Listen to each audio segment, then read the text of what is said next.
নমস্কার বন্ধুরা, আমি শুভঙ্কর। তোমরা যেটা দেখতে পাচ্ছ সেটা আশা করি সবাই জানো এবং চেনো। এটা হচ্ছে হাজি বিরিয়ানি। আমরা কম বেশি সবাই খেয়ে থাকি, কিন্তু বিরিয়ানি আসলে কত রকমের হয় এবং বিরিয়ানির ইতিহাস সম্পর্কে আমরা অনেকেই হয়তো ঠিক করে জানি না।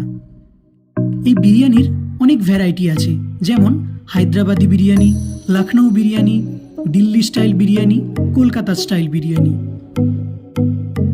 ভারতের এক এক জায়গায় এক এক রকম স্বাদ, আর ঠিক সেই কারণেই বিরিয়ানি এত জনপ্রিয়। এই বিরিয়ানির ইতিহাস শুরু হয়েছিল পারস্য বা বর্তমান ইরান অঞ্চল থেকে। অনেক ইতিহাসবিদের মতে বিরিয়ানি শব্দটি এসেছে পারস্য ভাষার বিরিয়ান থেকে, যার অর্থ হলো ভাজা বা আগুনে রান্না করা।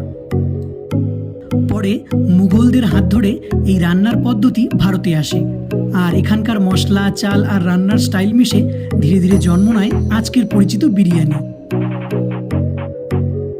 মুঘল আমলে রাজদরবারে যখন বিশেষ রান্না হতো, তখন চাল, মাংস, ঘি আর সুগন্ধি মশলা একসাথে ধীরে ধীরে দমে বসিয়ে বানানো হতো এই বিরিয়ানি।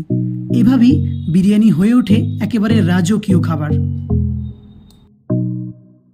সময় বদলেছে, কিন্তু বিরিয়ানির জনপ্রিয়তা একটুকু কমেনি। বিরিয়ানি এমন একটা খাবার যেটা একসাথে মানুষকে হাসাতে পারে, আবার মনে পুরনো স্মৃতিও জাগাতে পারে। কোনো উৎসব হোক বা বন্ধুদের আড্ডা বা একা মন খারাপের সময়, বিরিয়ানি সব জায়গাতেই পারফেক্ট। ইতিহাস বলছে বিরিয়ানি দক্ষিণ এশিয়ার বিভিন্ন দেশে ধীরে ধীরে নিজের জায়গা তৈরি করে নিয়েছে।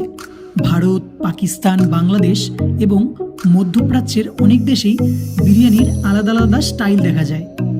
এবার যারা বাড়িতে বিরিয়ানি বানাতে চান তাদের জন্য সহজ করে বলি, একটা ভালো বিরিয়ানি বানাতে কিছু মেন উপকরণ ঠিক থাকাই সবচেয়ে জরুরি। প্রথমে দরকার ভালো মানের বাসমতি চাল, তারপর দরকার মাংস, সেটা চিকেন হোক বা মাটন, যেটা আপনার পছন্দ সেটা ট্রাই করতে পারেন। এর সাথে দরকার পেঁয়াজ, দই, আদা রসুন বাটা আর সামান্য লেবুর রস। বিরিয়ানিতে স্বাদ আনার জন্য আরও কিছু জিনিস দরকার, সেটা হচ্ছে গরম মশলা, পুরো গরম মশলা, তারপর তেজপাতা, দারুচিনি, এলাচ আর লবঙ্গ। এর সাথে লাগে বিরিয়ানি মশলা, কেশর বা কেওড়া জল এবং ঘি।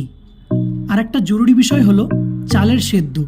চালটা যেন পুরো সেদ্ধ না হয়, প্রায় 70 থেকে 80% হলেই যথেষ্ট। তারপর ঢাকনা ভালো করে বন্ধ করে হালকা আঁচে দম দিতে হবে। এই জিনিসগুলো ঠিক থাকলে বাড়িতে বানানো বিরিয়ানিও স্বাদে অনেকটাই জমে যায়। শোনা যায় প্রাচীনকালে সৈন্যদের জন্য চাল আর মাংস একসাথে রান্না করার সুবিধাজনক উপায় হিসাবেই এই বিরিয়ানির মতন খাবারের ধারণা তৈরি হয়েছিল। আমার কাছে এই বিরিয়ানি মানেই সুখের স্বাদ, পেট ভরা তৃপ্তি এবং মন ভরা শান্তি। তো তোমাদের এই বিরিয়ানি কাদের কাদের ফেভারিট এবং কারা কারা বিরিয়ানি লাভার, অবশ্যই কমেন্টস করে জানিও। ভিডিওটা ভালো লাগলে লাইক করো, শেয়ার করো। আবারও দেখা হবে পরের কোনো ভিডিওতে।